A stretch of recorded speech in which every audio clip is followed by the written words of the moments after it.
Hello, and thank you for watching this video. My name is Aaron Eberly, and I'm the Lexis representative for Harvard Law School.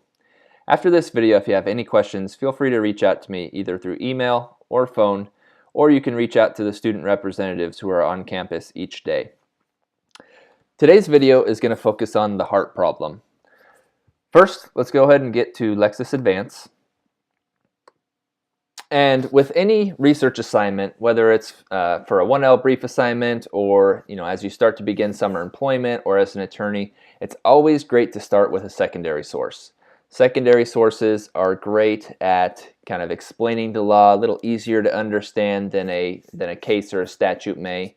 And within those secondary sources, they're full of footnotes to cases and statutes that are directly on point. So that's what we're going to do today. We're going to start with a search and then go straight to our secondary sources.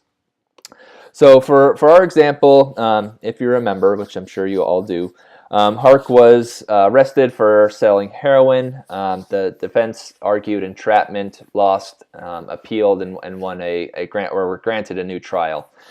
So what we're going to focus on today in our searching for the video is going to be the entrapment issue. So I'm going to start with a very simple search.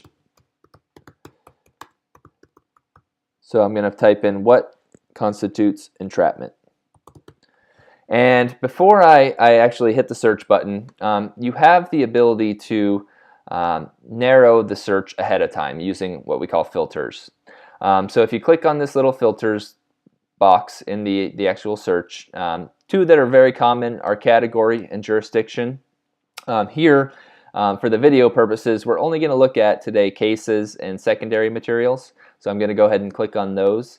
And then under jurisdiction, we're actually going to choose all federal. So I think in your problem, you're kind of focusing on federal law. So if you obviously didn't need a certain federal jurisdiction, or for example, if you only wanted a certain state, you could obviously pick and choose these different options. So now I have, again, just to kind of summarize, I've focused on all federal jurisdiction and then also the categories of cases and secondary materials. Reversely or alternatively, you can leave the filters blank, meaning that you can just type in a search and hit the search button and then filter post search if you prefer. It's just a matter of preference, but here we're going to start with the pre-search filters. So I'm going to go ahead and search this, or run this search. And like I mentioned before, we're going to, instead of starting in case law, go here to secondary materials first. These are going to be really good at just kind of explaining what entrapment is if you didn't have a very good knowledge of it beforehand. Once you're in secondary materials, you'll see, we have 750 results, and then under category, we can then obviously narrow it even further. So let's say, for example, I wanted to just look at treatises. I can click on treatises, get rid of things like law review articles, practice guides, things of that nature. As you go through the results now on the right-hand side, you can kind of see what, if any, look like they're going to be helpful for you. Here, if we go ahead and click on the first result, which is a treatise, we now have a good, actually, annotation or explanation of entrapment as a defense to a federal criminal charge. So it's going to look at Supreme Court cases and, again, kind of lay out the law as it applies. Looking at the links here, these are all going to be links to either cases that are directly on point, or in this example, we have a lot of other secondary sources as well, like articles of the American Law Reports, ALRs. So, going through this, reading this will give you a really good kind of general knowledge of, what entrapment is, and here you can kind of see how the Supreme Court treats entrapment. So that's always a great idea. Again, just kind of starting with a secondary source to kind of get you going in terms of the law at issue. So once you've done that, get that base knowledge, obviously you can link to a lot of these sources like the cases. Those are going to be really helpful to you. But generally, after you get that knowledge in secondary sources, you're going to want to move to case law. So let's go ahead and hit, or I'm going to go ahead and hit the back button, get back to our results. And then from secondary, we're going to come here to cases. So as I mentioned earlier, we've already narrowed our searches to just federal cases. If you did want to look at cases outside of the federal jurisdiction, you can actually click on this little X instead of running a new search or messing with your filters up here. You can then just exit out of any of the filters and get back to, or get to, all of the case law. But here I'm going to actually reapply the under jurisdiction U.S. federal search filter. And what you can do now is a couple things. You can start to go through the case results. So we have some important Supreme Court cases discussing entrapment. What you can also do is, if you are focusing on a specific jurisdiction or court within the federal jurisdiction, the court filter here is really helpful as well. So let's say we're in California, we only want to find Ninth Circuit cases. So what you can do is you can either click on Ninth Circuit here, or you also have the option to select multiple. So if you wanted to look at, obviously Supreme Court applies to everyone, so we can click on Supreme Court and then Ninth Circuit. So by doing that, you kind of weed out the circuits that aren't important to you, or that have the same importance. Okay, so one other filter that I just want to point out, which is really helpful, is the search within results filter. This allows you to manually, or kind of play around with the terms that you want to find in the cases. A lot of times, you're always kind of looking for that exact case that states the rule or the side of the argument that your client is trying to argue. But here, what you can do is, and I'll type in just an example of a terms and connector search. So if I typed element or test and then W/10 entrapment, what this is going to do is it's going to get a little bit more specific. It's going to find the word element or test within 10 words of entrapment. So what I'm trying to do here by using this is what's called a connector, is I'm trying to link these terms together. I want to find them really close in my search results or in the case opinion. So by doing that, the nice thing is that you start with a pretty high number. Here I actually probably spelled it wrong, so let me actually do this. So test or element within 10 of entrapment. So we'll try that one more time. You do have to spell it correctly. Okay, so that looks a little better. So now we have 286 cases to kind of go through that we know mention that test or element within 10 words of entrapment. So again, you can kind of go through the results here and take a look at some of these cases, which ones look best for your research. Chances are you'll probably be going through a lot of these cases, which wouldn't be a huge surprise, just because there's probably a decent amount out there. So here I'm actually going to go ahead and click on this case, the second one on the list, Bradley v. Duncan. So a couple things that you can do once you do pull up a case or enter a case. First thing is looking at the case summary here at the top. As you go through many cases, you want to use this to kind of weed out some of the cases that don't look like they're going to be on point. By reading the overview real quick, you can get an idea of whether this is an entrapment case or a case that's really about entrapment. So that's a nice way to kind of weed out some of the cases. The second tool, or second tip, is to use the headnotes. Right below the case summary, you'll see our Lexis headnotes. And these are a little bit more in-depth outline of the issues this court talks about. So as you go through the headnotes, you'll see the topic right above it. So this one is dealing with entrapment. And here you can kind of read the rule from the actual court opinion. So again, here in California, it says, in adopting an objective test of entrapment, the California Supreme Court has reasoned, and it kind of goes into the test. So again, depending on what you are looking for, when you do find a helpful head note, so let's go ahead and use, let's use this here. Head note 2, it says entrapment is a jury question because it's potentially substantial effect on the issue of guilt. So it talks about the entrapment instruction. So let's say that's our focus. What you want to do at this point, you can click on the little arrow, takes you down to the opinion. So anytime you see a head note that you like, you can click on the little arrow, and it will then show you where that was stated in the opinion. So you can then read it in context and formulate an opinion, whether that's helpful to you. The other thing is just another quick tip.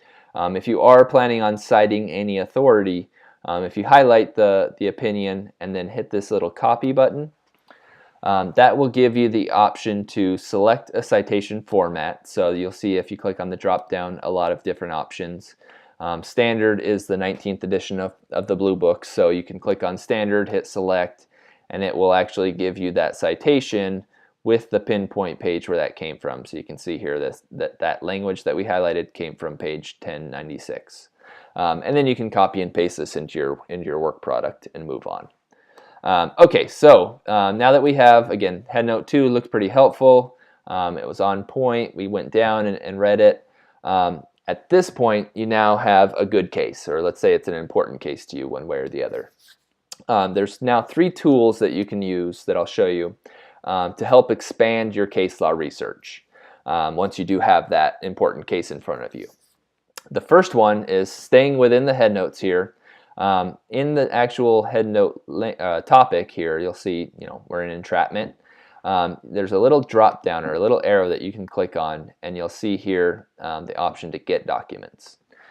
When I click on that, what it's going to do is it's actually going to give me a list of every single case throughout the United States that has a topic head note just like that. So all of these cases now that I'm looking at, or that we're looking at, all have a head note that has entrapment in it. So that's a good way to see broadly every case that's out there. At this point, again, just like any other case law search, you can then type in terms here, or you can then go and again narrow it to a certain jurisdiction if you wanted to. So that's a really helpful first step or first tip in terms of expanding your case law. The second tip, so I'm going to hit the back button, get back to our Brad Levy Duncan case. The second tip, though, is to use over here on the right-hand side of the case, you'll see an option that says Legal Issue Trail. So this is a tool that's exclusive to Lexis, and it's actually a really fantastic way to quickly find additional case law. So when you click on this button, it says Activate Passages. What you'll see within your case opinion is little boxes appear throughout the case opinion. So they'll either appear around certain sentences or certain paragraphs.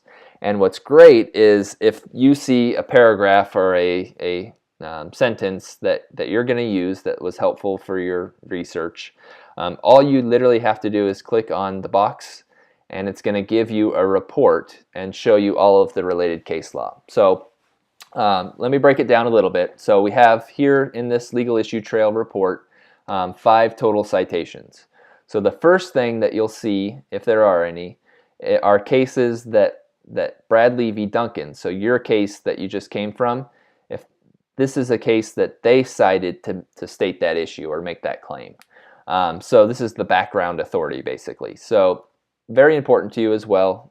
If Bradley was helpful, this is also going to be helpful. So that's the first thing you'll see, or the first section. The second section is a list of cases that have cited, so subsequent cases to Bradley, that cited Bradley for that exact legal issue. So when you're looking for additional case law, some other cases that hopefully are supporting as well, you now have a list here, at least in this example, of 4 additional cases that specifically cited Bradley for that exact issue that you just clicked on. So it doesn't get faster or easier than that. And when you click on one, so let's say we want to take a look at Alvarado v. McDonald. When you open it, it's then gonna take you right to the point where it cites Bradley. So here you see Bradley cited right here in this box, and then you can hopefully read that, use your lawyering skills to kind of see whether that's going to be helpful to you or not. So that's called the legal issue trail, and again, that's the second tip or the second tool to hopefully expand your research and expand your case law. Okay, so I'm going to hit the back button a couple more times, get back to Bradley v. Duncan. And we're going to talk about the final way to expand your case law research. So I'm going to stay here in Bradley v. Duncan, and the third method or the third tool is Shepard's, Shepardizing your case. So I think most people, or most of you, should have had at least a general introduction into case validation, making sure the case is good law. So that's one of Shepard's primary functions, is to make sure that you're not relying on a case that's been overruled or reversed by another court or jurisdiction. So the symbol here next to the case name, that's the Shepard signal, is what we call it. That's going to give you an indication of whether your case is good law. So here, this one says caution possible negative treatment, which basically means that your case is still good law. There's just been some things said about it that weren't exactly positive. So we'll dig deeper into what those are. So you can click on that little symbol, pull up the full Shepard's report, or over here on the right-hand side under this Shepard's preview, you can click on Shepardize this document. They both do the same thing. It will give you the full Shepard's report for your case. Okay, so again, we're looking at this point, in the video for additional case law, something to, hopefully support your argument or support your side of the argument. So the important section to look at is going to be citing decisions here. So this is going to show you every single case that has cited Bradley v. Duncan. So you have a full list there kind of right off the bat. And at this point, once you're in citing decisions, the thing that you're going to look to the most, or that you should be focusing on, is the analysis box. This is where you're going to see specifically what these cases are saying about your case. So here we have some cautionary analysis, 14 cases, and then 31 positive cases. So let's say for this example, Bradley v. Duncan, at this point, it's important to say to yourself, why did you Shepardize this? Is it a case that you found that is good for you, so it's something that you're going to use in your work product to support your side of the argument? Or alternatively, it may be a case that you found in your research that's not good for you. They say kind of the opposite of what you're arguing. If it's the latter, so let's say we'll start with it's a bad case. It's a case that you found that says the opposite of what your client's going to be arguing. If that's the case, or if that's the circumstances you're under, when you Shepardize it, you want to look for the negative analysis. So the cautionary, distinguished, sometimes it'll say criticized or questioned. So those are the cases, and here we have 14 that you want to look to and hopefully find that one of these 14 cases, and I'll go ahead and click on that, more closely aligns with your side of the argument. So these 14 cases have distinguished Bradley, and by that they're probably in most of the examples saying something like, here we had a case of a college student who was talked into doing a heroin deal. But maybe in Brooks v. Soto, it was a 13-year-old kid that was talked into doing a heroin deal. So the facts are different. So they're saying that they're distinguishing themselves from Bradley because they have a much younger child in their case, so they're not going to find entrapment. Or they are going to find entrapment, excuse me. Whereas, in our case, or Bradley, let's say there was a 18-year-old college student who knows a lot more about, right and wrong and what should be done. So it's things like that. They're distinguishing at certain facts in the case.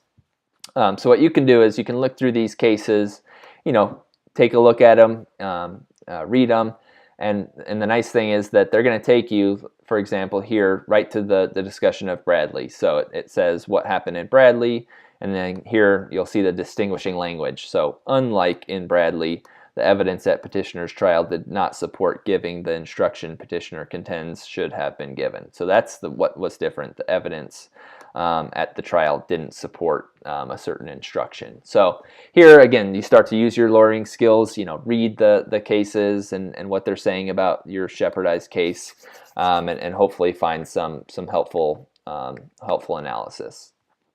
Okay, so that was if the case was bad. If the case was good, so I'm going to click X here, go back to my full Shepherd's report. So if the case was good, you found Bradley, it said some good things, you're going to use it in your work product. Now what you want to do is, if that's the case, go to these followed by cases. So followed by or positive is what Lexis calls true positive cases, meaning they specifically say something good about Bradley. Like, for example, the rule in Bradley was this.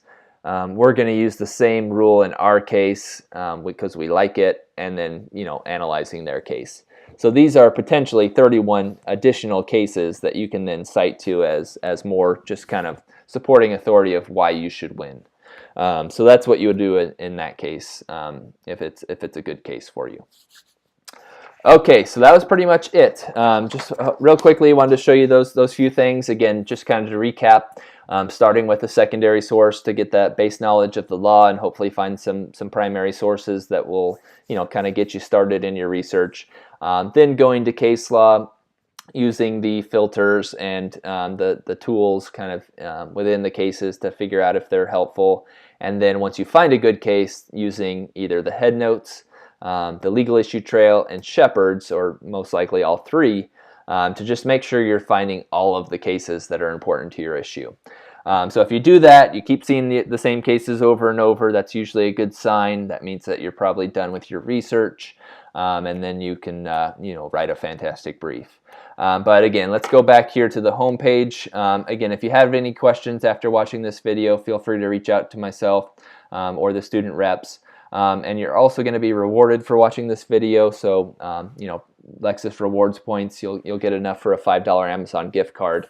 To get those points, all you have to do is just email me with the subject line frog in the subject line there. Nothing else you don't need. That just shows me that you read this, and not too many people are emailing me with the subject line frog, so I'll be able to spot it very easily. So again, just shoot that email. It's aaron.eberle@lexisnexis.com, and good luck with your briefs.